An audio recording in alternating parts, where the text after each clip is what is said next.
Donald Trump ने एक मरतबा फिर बयान दिया है कि वो ईरान के साथ बात करना चाहते हैं। बयान एग्जैक्टली क्या है मैं आपको बताता हूं। वो ये कह रहे हैं ये मुमकिन है कि मैं ईरान से बात कर लूं। डोनाल्ड ट्रंप, यानी एक दिन डोनाल्ड ट्रंप का स्टेटमेंट होता है कि मैं ईरान से बात करना चाहता हूं, मेरी ईरान से बात करवाई जाए, मैं जंग बंद करना चाहता हूं। अगले दिन स्टेटमेंट होता है नहीं, ईरान ने बहुत देर कर दी है। फिर एक दिन स्टेटमेंट होता है कि जनाब हमें जहाज डबोने का मजा आ रहा है, हम बहरी जहाजों को समंदर के अंदर डबो रहे हैं, बड़ा फन हो रहा है इसमें। अगले दिन होता है नहीं नहीं, हमें हर हाल में जो है वो मामला जो है वो हल की तरफ लेकर जाना, मैं बात करने के लिए तैयार हूं। ये हो क्या रहा है? देखिए इसराइल से भी ऐसी आवाजें आ रही। मसला यह है कि अमेरिका और इसराइल थकने लगे हैं। उन्होंने खुद को एक ऐसी लड़ाई में फंसा दिया है जिसका उन्हें बिल्कुल अंदाजा नहीं था। अमरीकी थिंक टैंक्स ये बता रहे हैं कि अमेरिकन अंदाजे और तखमीने गलत साबित हुए कि ईरान कितनी जल्दी ढेर हो जाएगा, बल्कि ईरान ने हैरान कुन हद तक रेजिलियंस शो कर दी है और अब सूरत ईरान के कंट्रोल में है। इन्होंने लड़ाई शुरू तो कर दी, लेकिन अब ये कंबल को छोड़ते हैं और कंबल इन्हें नहीं छोड़ता। ये सूरत पैदा हो चुकी है। दूसरी जानिब जो इराकची हैं वज़ीर खारजा ईरान के, उन्होंने कैटेगोरिकली कहा कि कोई इम्कान नहीं है कि अमेरिका के साथ हम बातचीत करें। उसकी वजह वो ये बताते हैं कि अमेरिका ने हमें धोखा दिया है। हमारे साथ अमेरिका की बातचीत जारी थी, हमसे वादा किया गया कि अमेरिका हमला नहीं करेगा, मगर इसके बावजूद हमला कर दिया गया तो अमेरिका काबिल भरोसा रहा नहीं। देखिए होनी तो बातचीत है और बातचीत के जरिए मसले का हल निकलेगा एंड में। तो वो बातचीत कौन करेगा? अब ईरान अमेरिका के साथ तो बातचीत करता नहीं, यानी अमेरिका ने अपनी वो वक़्त और हैसियत खो दी है जो उसकी थी। अब अमेरिका बात किससे करेगा? रशिया से, चाइना से, तुर्की से, पाकिस्तान से बात कर सकता है। पाकिस्तान अमरीकी नुमाइंदे के तौर पे ईरान से बातचीत कर सकता है। वो कैसे? शहबाज शरीफ साहब को एक दिन पहले इजाजत दी गई और उन्होंने सबसे पहले जो है वो नए सुप्रीम लीडर को मुबारकबाद दी। नए सुप्रीम लीडर के बारे में इत्तलात हैं कि वो जख्मी हैं, लेकिन वो महफूज हैं और कुछ ज्यादा बड़ा मसला नहीं है, लेकिन उनके बारे में ये इत्तलात ईरान में से आ रही हैं कि वो जख्मी है। अब शहबाज शरीफ ने पहले नए सुप्रीम लीडर को मुबारकबाद दी और फिर ईरानी सदर से आज बात भी की है। ईरानी सदर से शहबाज शरीफ ने जो बात की वो ज्यादा डिटेल में तो रिपोर्ट नहीं हुई, लेकिन उन्होंने कहा जी कि ईरान का खित्ते के दीगर ममालिक के साथ किसी तनाज़े में पड़ने का कोई इरादा नहीं है। आलमी बरादरी जंग के जिम्मेदारों पर तवज्जो नहीं देती तो आलमी निज़ाम और सिक्योरिटी को संगीन खतरात हो सकते हैं। ईरान का खित्ते के दीगर ममालिक के साथ किसी तनाज़े में पड़ने का कोई इरादा नहीं है। तो ये जनाब बातचीत हुई। शहबाज शरीफ ने क्या कहा ये हमारे सामने नहीं आया, लेकिन शहबाज शरीफ ने यही कहा होगा कि सऊदी अरब हमारी मजबूरी है, हमारा उनके साथ मुआहदा है, तो आप सऊदी अरब को ना मारें, आप उनके साथ ना लड़ें। पाकिस्तान बड़ी अजीब सिचुएशन में फंस गया, उनके ऊपर सऊदी अरब का भी दबाव है, ईरान से ना लड़ने के लिए पाकिस्तान के अंदर से भी दबाव है। डोनाल्ड ट्रंप की जानिब से भी अब एक हुक्मनामा ऐसा लगता है कि आ गया है कि अब ये राब्ते कर रहे हैं ईरानी क़यादत से, ताकि कल को अमेरिकन बिहाफ के ऊपर ये ईरान के साथ मुज़ाकरात या बातचीत कर सकें। वो अपने कुछ गुड कॉप भी रखते हैं, बैड कॉप गुड कॉप खेलते हैं ना, तो वो यही तरीका है कि पाकिस्तान एक ऐसा वफादार मुल्क है, या पाकिस्तानी जो सियासी क़यादत है या फौजी क़यादत है वो इतनी अच्छी वफादार है डोनाल्ड ट्रंप की। डोनाल्ड ट्रंप को ये लगता है कि अगर ये ईरान के साथ राब्ते में रहेंगे तो हमारा एक रास्ता खुला रहेगा। बहरहाल इराकची ने तो मना कर दिया कि मुज़ाकरात का इम्कान नहीं है। नाज़रीन, इसराइल की अब हालत मैं आपको बताता हूं। इसराइल की हालत यह है, आपको इस ट्वीट में नजर आ जाएगी। पहली मरतबा इसराइली फॉरेन मिनिस्ट्री इन्होंने एक ट्वीट किया है और इसमें ये लिखते हैं the Iranian regime is firing cluster bombs at Israeli civilians, their deliberate and repeated use against civilians shows that the Iranian terror regime is seeking to maximise civilian deaths and harm. वो कहते हैं जनाब कि Iran हमारे ऊपर जो है ना वो मार रहा है क्लस्टर बम, और ये इसराइल के सिविलियन को मारा जा रहा है, और ये जानबूझकर किया जा रहा है और बार बार किया जा रहा है। और ये शो करता है कि ईरान ज्यादातर जो है वो सिविलियंस को निशाना बनाना चाहता है, ये इसराइल कह रहा है। साथ उसने बताया कि ये तस्वीर लगा के क्लस्टर बम होता क्या है, कि जनाब वो बैलिस्टिक मिसाइल होता है, वो किस तरीके से उसके अंदर से बम निकलते हैं, वॉर हेड कैसे निकलते हैं, फिर कैसे वो मल्टीपल बमों में तब्दील हो जाता है और किस तरीके से वो तबाही फैलाता है। ये 3 मरहलों में उन्होंने बताया, एक बाकायदा पूरा पोस्टर भी जारी किया। देखिए इसराइल के मुंह से ना सिविलियन का लफ्ज अच्छा नहीं लगता, इसराइल ये वर्ड बोल ही नहीं सकता। इसराइल ने अपने सिविलियन को महफूज रखने के लिए जेर जमीन बंकर भी बनाए, सब किया। देखिए सिविलियन का नुकसान दुनिया में कहीं भी हो, मैं मुजम्मत कर सकता हूं, आप कर सकते हैं, दुनिया के वो ममालिक कर सकते हैं जिन्होंने सिविलियंस के ऊपर अटैक नहीं किया। वो लोग कर सकते हैं जो सिविलियंस के लिए आवाज़ उठाते हैं, जो ह्यूमन राइट्स के लिए काम करते हैं। लेकिन इसराइल कभी भी सिविलियंस के लिए आवाज़ उठाने का हक नहीं रखता। वो अपना ये हक खो बैठा है। उसकी वजह मैं आपको बताता हूँ, इखलाकी जवाब ही नहीं है। 20,000 बच्चे उन्होंने हाल ही में शहीद किए हैं गाजा में। सिर्फ गाजा में 20,000 मासूम बच्चे उन्होंने शहीद किए, जिनमें दूध पीते बच्चे भी शामिल थे।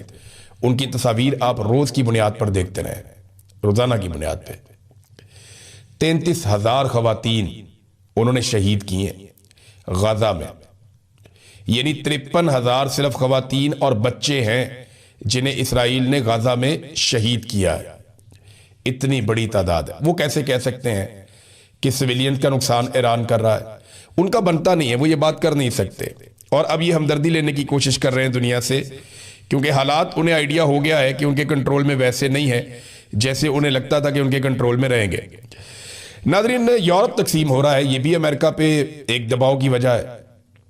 यानी इटली ने भी मजम्मत की है, स्पेन भी खिलाफ खड़ा हो गया। स्पेन ने तो अपना जो सफ़ीर है उसको इसराइल से वापस बुला लिया मुस्तकिल तौर पे कि जनाब वापस आ जाए, वहां पे सफ़ीर नहीं चाहिए इसराइल के अंदर। फ्रांस जो है वो भी थोड़ा मजबूत नजर आ रहा है। स्कैंडिनेवियन कंट्रीज हैं चारों, नॉर्वे, डेनमार्क, फिनलैंड और स्वीडन, ये कंट्रीज, और बेल्जियम और आयरलैंड, ये भी इसी तरफ खड़े हुए हैं। सिर्फ जर्मनी जो है वो एक ऐसा कंट्री है जिसका इबाहम बाकी। यूरोप बहुत तकसीम हो गया इस मामले पे कि ईरान के ऊपर अमेरिका ने जो अटैक किया ये दुरुस्त है या गलत है। तो अमेरिका अपने पुराने इत्तेहादी खो रहा है और ये एक प्रॉब्लम है, और ये अमेरिका को आने वाले दिनों में मजीद फेस करनी पड़ सकती है, क्योंकि डोनाल्ड ट्रंप अमेरिका को वहां ले गया कि एक दलदल में अमेरिका फंस गया है और उससे निकालने के लिए बड़ी समझदारी चाहिए। अमेरिका में हुकूमत तब्दील होगी तो चीजें अमेरिका के लिए बेहतरी की तरफ जाएंगी, वरना नहीं। देखे ना, अमेरिका अपनी मिथक हो गया। आपने हुर्मुज़ क्या है? एक पट्टी है ना पानी की, एक ऐसी जगह है जहां पे समंदर का पानी इंतहाई नैरो हो जाता है। ये एक गुजरगाह है जहां से दुनिया भर के बहरी जहाज गुजरते हैं और पेट्रोलियम मसनूआत लेकर जाते हैं। इसके एक तरफ ईरान है, दूसरी तरफ ओमान है। मैं आबना हुर्मत पे खुद जाती तौर पे खड़ा रहा। मैंने वहां खड़े होकर ईरान की रोशनियां देखी हैं। इतना करीब है, बहुत करीब है, इतना दूर नहीं है, कोई 20 मील लगता है थोड़ा सा। तो इसमें जो है वो ईरान ने मुकम्मल कंट्रोल हासिल कर लिया। अब अमेरिका सुपर पावर कहलाने के बावजूद अपने सारे इत्तेहादियों को लेकर ये आबना हुर्मत नहीं खुलवा पा रहा। चाइना वहां से अभी तक लेकर चला गया ईरान से 11 मिलियन बैरल तेल, और आबना हुर्मत बाकी दुनिया के लिए बंद है। अभी इतला आ रही है कि बांग्लादेश ने दरखास्त की है, तो बांग्लादेश के लिए आबना हुर्मत को खोल दिया है ईरान ने कि आप यहां से अपने जहाज ले जा सकते हैं। तो रशिया, चाइना, बांग्लादेश, जिनको वो चाहते हैं उनको वो अलाउ करते हैं, और जिनको वो नहीं चाहते उनको वो अलाउ नहीं करते। ये ईरान का मुकम्मल कंट्रोल और बालादस्ती है आबना हुर्मत पे। अब यहां पे ईरान एक अकेला मुल्क है, बाकी 7-8 मुल्क ऐसे हैं जो अमेरिका के इत्तेहादी हैं, जिनमें इसराइल है, सऊदी अरब है, यूएई है, कतर है, ओमान है, बहरीन है, ये सारे, उर्दन है, ये सारे ममालिक जो हैं ये अमेरिका के इत्तेहादी हैं। ये सारे मिलकर अमेरिका और इसराइल के साथ भी ये आबना हुर्मत नहीं खुलवा पा रहे, और अमेरिकन बहरी जहाज इस तरफ आ भी नहीं रहे। तो ये बहुत बहुत बड़ा एक अमेरिका के लिए डैमेज है, एक बहुत बड़ा उनको डेंट पड़ा है। ये फजलुर रहमान साहब ने अभी तक ना तो मखसूस नशस्तें जो उन्हें दी गई माले गनीमत में, ना तो वो एस्टेब्लिशमेंट को वापस की हैं, ना ही फजलुर रहमान साहब ने अभी तक जो फॉर्म 47 के ऊपर उन्हें आसिम मुनीर साहब ने इस रजीम में तोहफे दिए हैं, ना उन्होंने वो वापस किए हैं, ना ही जो लोग उन्हें तोहफे के तौर पे दिए गए, ना उन्होंने वो वापस किए हैं। तो फजलुर रहमान साहब ने कोई भी सहूलत अभी तक वापस नहीं की जो उन्हें सरकार की जानिब से या मौजूदा रजीम की जानिब से मिली है, और वो इंजॉय कर रहे हैं उन सारी चीज़ों को, और उन सारी चीज़ों के ऊपर बैठे हुए हैं। कौमी असम्बली से, सूबाई असम्बली से उनके लोग तनख्वाहें ले रहे हैं, सेनेट से उनके लोग तनख्वाहें ले रहे हैं, और जो चोरी की माले गनीमत समझ कर ली गई मखसूस नशस्तें हैं, उन नशस्तों पर भी उनकी खवातीन तनख्वाहें ले रही हैं या अकलियत के लोग तनख्वाहें ले रहे हैं। तो फजलुर रहमान साहब का इनकलाब सिर्फ इतना ही है कि मुझे हीरो माना जाए, मुझे लीडर माना जाए, लेकिन उन्हें लीडर तब माना जाएगा जब वो लात मारेंगे एस्टेब्लिशमेंट की दी हुई उन तमाम चीज़ों और उन तमाम नवाजिशात को जिन पे वो इस वक्त इंजॉय कर रहे हैं। जब वो ये कहेंगे कि ठीक है, मैं आपके सारे पोल खोलता हूं, हर चीज सामने रखता हूं, रिजीम चेंज ऑपरेशन में आसिम मुनीर का ये किरदार था, जनरल बाजवा का ये किरदार था, नदीम अंजुम का ये किरदार था, जनरल फैज उन दिनों में क्या कर रहा था और कौन सा जर्नैल इनके साथ मिलकर क्या क्या बातें करता रहा, ये सारा कुछ उन्हें बताना चाहिए। ये भी बताना चाहिए कि नवाज शरीफ का क्या रोल था और लंदन में उनकी क्या बातचीत हुई और किस तरीके से मौजूदा पूरा सेटअप कायम किया गया। जैसा कि जावेद हाशमी को उन्होंने कुछ चीजें बताई थी कि 1.25 साल पहले यह फैसला हो गया था, 15 महीने पहले यह फैसला हो गया था किसको कितनी सीटें दी जाएंगी। फिर फजलुर रहमान साहब को जितनी सीटें देनी थी उतनी नहीं दी और यहीं से फजलुर रहमान साहब को गुस्सा आया कि भी मैं तो इक़्तिदार के ख्वाब देख रहा था। फिर उन्हें एक ख्वाब दिखाया गया था कि वो सदर पाकिस्तान बनेंगे, लेकिन बदकिस्मती से उन्हें सदर पाकिस्तान भी नहीं बनाया गया। बहरहाल फजलुर रहमान साहब का जो इनकलाब है वो अभी ज़बानी कलामी वादों तक की है और ख्वाहिश उनकी ये है कि मुकदमे दर्ज हो जाएं, कोई थोड़े से बंदे बुंदे गिरफ्तार हो जाए, इक्का दुक्का मार कुटाई के वाकयात हो जाए, फजलुर रहमान साहब को भी चंद दिन जेल में गुजारने पड़े, तो इससे वो बहुत बड़े कौमी सतह के हीरो बन जाएंगे। देखें बनते हैं या नहीं बनते, लेकिन जावेद हाशमी साहब हीरो बन गए। ना उनकी कोई बहुत बड़ी जमात है, ना उनके पीछे बहुत बड़े कोई फॉलोअर्स हैं, लेकिन पाकिस्तानी ये मानते हैं कि अगर मिलिट्री एस्टेब्लिशमेंट के खिलाफ कोई आदमी हर दौर में खड़ा हुआ, जब इमरान खान साहब के मिलिट्री एस्टेब्लिशमेंट के साथ अच्छे ताल्लुकात चल रहे थे तो तब जावेद हाशमी भी इमरान खान साहब के खिलाफ हो गए थे। जब नवाज शरीफ मिलिट्री एस्टेब्लिशमेंट की गोद में गए तो तब जावेद हाशमी नवाज शरीफ के भी खिलाफ हो गए थे। तो जावेद हाशमी ने हर दौर में लंबे अरसे से मिलिट्री एस्टेब्लिशमेंट का मुकाबला किया। कम से कम परवेज मुशर्रफ के दौर के बाद से लेकर अब तक आखिरी 25-30 साल तो उन्होंने शानदार गुजारे मिलिट्री एस्टेब्लिशमेंट के खिलाफ। और अब मरियम नवाज की हुकूमत ने उनके ऊपर जो पर्चा दिया है वो बिजली चोरी का दिया है। आप अंदाजा करें, इतना बड़ा लीडर है, इतनी उसने सऊबतें बर्दाश्त की हैं और इतनी उसने लंबी लड़ाई लड़ी है। नवाज शरीफ के लिए वो डट कर खड़ा हुआ उस वक्त जब नवाज शरीफ के अपने खानदान में कोई उसके लिए खड़ा होने के लिए तैयार नहीं था, और आज उस शख्स को बिजली चोरी के मुकदमे में मरियम नवाज की सरकार ने गिरफ्तार कर लिया।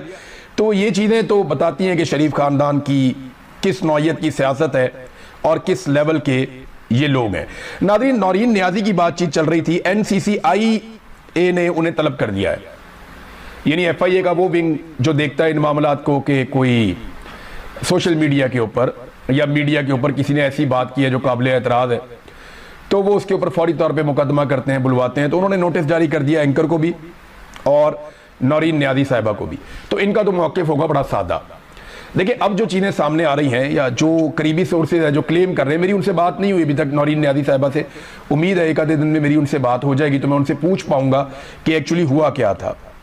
लेकिन जो मुझे समझ आ रही है वो ये है कि वो एक दुखी खातून है, उनका बेटा जो है वो फौजी अदालतों ने पकड़ के सजा दे दी और फौज की तहवील में रहा वो लंबे अरसे तक।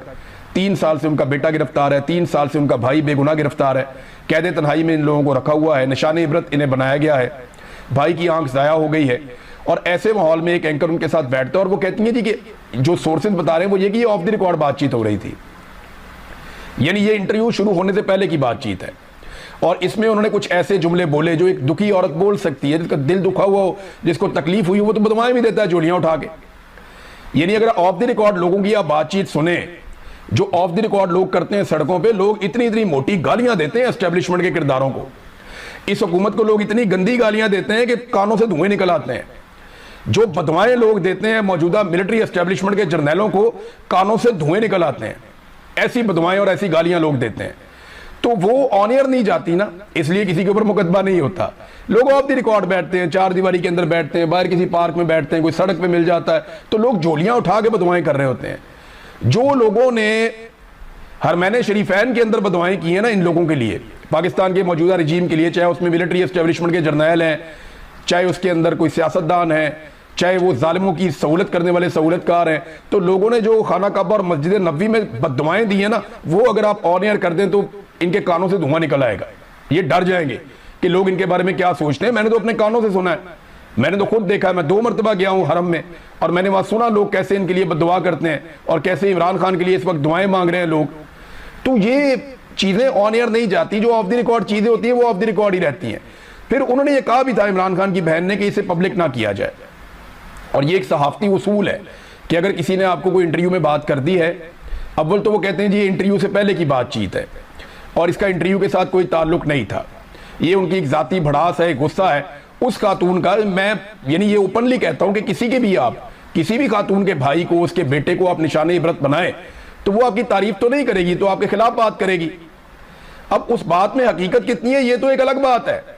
यानी इंडिया पाकिस्तान की लड़ाई में डोनाल्ड ट्रंप का बीच में आ जाना और फौरी तौर पे पाकिस्तान का लड़ाई रोक देना, ये सवाल अगर उन्होंने उठाया है तो वो बात तो ठीक है। इंडिया ने पाकिस्तान में बहुत बम मारे थे, पाकिस्तान ने, याद रखिएगा, सिर्फ इंडिया के जहाज तबाह किए हैं, जबकि इंडिया ने पाकिस्तान में कई जगहों पे मिसाइल मार के लोगों को शहीद किया है। अगर आप इंसानों की तादाद का मुवाजना करें तो पाकिस्तान में शहादतें ज्यादा हुई हैं, इंडिया में लोग कम मारे गए। पाकिस्तान की एयर बेसिस के ऊपर अटैक हुए हैं, लेकिन इंडिया में ऐसा नहीं हुआ। हमारे सहाफियों ने बड़ा रोला डाला था, 400 चौकियां कश्मीर में फतह हो गई, बाद में पता चला एक चौकी भी फतह नहीं हुई। क्लेम किया गया कि जनाब इतने किलोमीटर इलाके फतह हो गए, बाद में पता चला कि 1 इंच भी फतह नहीं हुआ। जहां पे हम थे हम वहीं पे हैं। सिर्फ पाकिस्तान एयरफोर्स ने इंडियन एयरफोर्स के तैयारे गिराए थे, इसके अलावा हमारे पास और कोई ऐसी चीज नहीं है जिसके ऊपर हम क्लेम करते। लेकिन ये एक कामयाबी है और हमें उस बात पे सबको बतौर पाकिस्तानी फख्र होना चाहिए कि हमारी एयरफोर्स ने अपनी बालादस्ती साबित की। अब नौरीन खान, पाकिस्तान का मफाद पाकिस्तान की अवाम के फैसले में है। मिलिट्री एस्टेब्लिशमेंट बंद कमरों में जो करती रही है या जो कर रही है, इसके साथ पाकिस्तान का मफाद नहीं है। पाकिस्तान लगातार नीचे गया पाकिस्तान की मिलिट्री एस्टेब्लिशमेंट के घटिया फैसलों की वजह से। नादरीन, इससे पहले कि आगे बढ़ें, कुछ बैनुल-अक़वामी खबरें भी हैं, उनकी तरफ जाएं, लेकिन मैं आपको याद दिलाना चाहता हूं कि हमने आपसे रिक्वेस्ट की थी कि टैप टैप सेंड एक मनी ट्रांसफर एप्लीकेशन है और इसके जरिए से ओवरसीज पाकिस्तानी अपना पैसा पाकिस्तान में भिजवा सकते हैं। इसकी तफसीलात आप अपनी स्क्रीन पर देख सकते हैं, इस एप्लीकेशन को आप इस्तेमाल कीजिए। अब आ जाते हैं खबरों की तरफ। नादरीन, सबसे पहले तो बाजोड़ के अंदर एक ड्रोन गिरा और उसमें एक बच्चा जो स्कूल जा रहा था, एक मासूम बच्चा, वो शहीद हो गया, कुछ बच्चे जख्मी भी हो गए। देखिए, यही बच्चा अगर किसी गटर में गिरकर शहीद हो जाता ना, तो क्योंकि ये कसूर होना था एक सियासतदान का या सियासी जमात का या किसी एक हुकूमत का, तो पाकिस्तान के मीडिया ने वावेला मचा देना था, रोला डाल देना था। पाकिस्तान के मीडिया ने इसके जमीन आसमान के कलाबे मिला देने थे। पाकिस्तान के मीडिया ने क्या कुछ कर देना था, आपको अंदाजा है। लेकिन क्योंकि ये ड्रोन के नतीजे में बच्चा शहीद हुआ है, तो इसके ऊपर पाकिस्तान का मीडिया नहीं बोलेगा, बिल्कुल सन्नाटा रहेगा। वजह यह है कि इसका खुरा जाके मिलिट्री एस्टेब्लिशमेंट के साथ मिलता है। देखिए, अगर ये ड्रोन पाकिस्तान की फौज का था तब भी, और अगर ये किसी दुश्मन का था तब भी, जिम्मेदारी तो पाकिस्तान की मिलिट्री एस्टेब्लिशमेंट की है ना, पाकिस्तान की इंटेलिजेंस एजेंसियों की और सिक्योरिटी एजेंसीज की ये रिस्पॉन्सिबिलिटी है। अगर ये ड्रोन अपना था तब भी अपना बच्चा शहीद हो गया, अगर ये ड्रोन किसी और ने मारा था तब भी आप रिस्पॉन्सिबल हैं कि एक मासूम बच्चा जो स्कूल जा रहा था, जिसका एक शानदार मुस्तकबिल हो सकता था, वो बच्चा स्कूल जाते हुए शहीद हो गया और उसकी लाश के साथ उसका बस्ता पड़ा हुआ अस्पताल में। लेकिन पाकिस्तान का मीडिया इस पे बात नहीं करेगा, क्योंकि इसमें किसी सियासतदान की गलती नहीं है, इसमें किसी आम आदमी की गलती नहीं है। जहां पे गलती कभी मिलिट्री एस्टेब्लिशमेंट की निकल आए, वहां पे पाकिस्तान का मीडिया गलती पे पर्दा डालने की कोशिश शुरू कर देता है, और यही करते हैं हमेशा। नाज़रीन, डोनाल्ड ट्रंप की हरकतों से डेमोक्रेट्स की सोच बहुत बड़े पैमाने पर बदली है। यानी रिपब्लिकन्स तो बदल रहे हैं, वो मैं आपको बताता रहता हूं वक्तन फवक्तन, लेकिन जो डेमोक्रेट्स के वोटर्स हैं, क्योंकि मैं इसका इसलिए जिक्र कर रहा हूं कि अगली बारी अब रिपब्लिकन्स नहीं आएंगे, अगली मरतबा डेमोक्रेट्स आएंगे, ये सबको नजर आ रहा है, ये अब ओपन है। देखें, अभी इलेक्शन में 2 साल पड़े हैं, 2.5 साल पड़े हैं, लेकिन मुझे नहीं लगता कि रिपब्लिकन दोबारा इलेक्शन जीत पाएंगे, जो कुछ डोनाल्ड ट्रंप ने कर दिया। तो ट्रंप की हरकतों से डेमोक्रेट्स की सोच में बहुत बड़ी तब्दीली आई है। अब 75% डेमोक्रेट वोटर्स ये समझते हैं कि इसराइल को हथियार नहीं दिए जाने चाहिए। यानी 75% ये समझते हैं कि अमेरिकी हथियार इसराइल को देने के वो मुखालिफ बन गए हैं। वो कहते हैं नहीं, उनको नहीं देने चाहिए। हालांकि आज से 3 साल पहले सिचुएशन ये थी कि 45% डेमोक्रेट्स ये समझते थे कि इसराइल को अमेरिकी हथियार नहीं देने चाहिए, और आज ये मिकदार 30% मजीद बढ़कर 75% तक पहुंच गई है। फिर 60% ये समझते हैं कि इसराइलियों के मुकाबले में फलस्तीनी बेहतर है। यानी 60% डेमोक्रेट्स जो वोटर्स हैं वो अब फलस्तीनियों की हमायत करते हैं इसराइल के मुकाबले में। तो ये एक बहुत बड़ी तब्दीली है जो अमेरिका में आ रही है, और डोनाल्ड ट्रंप के इकदाम की वजह से आ रही है। डीडी जियो पॉलिटिक्स, इन्होंने एक खबर शाया की है, और ये बहुत तहलका खेज खबर है कि ईरान ने हैरान कुन कारनामे सर अंजाम दिए। इस खबर के मुताबिक उन्होंने अपना बिजली का निजाम जो बहाल किया है, या अपने रस्ते दोबारा से काबिल इस्तेमाल बनाए, जिन रस्तों को तबाह कर दिया गया था अमेरिका और इसराइल की जानिब से, वो सब हैरान कुन है। वो कह रहे हैं जी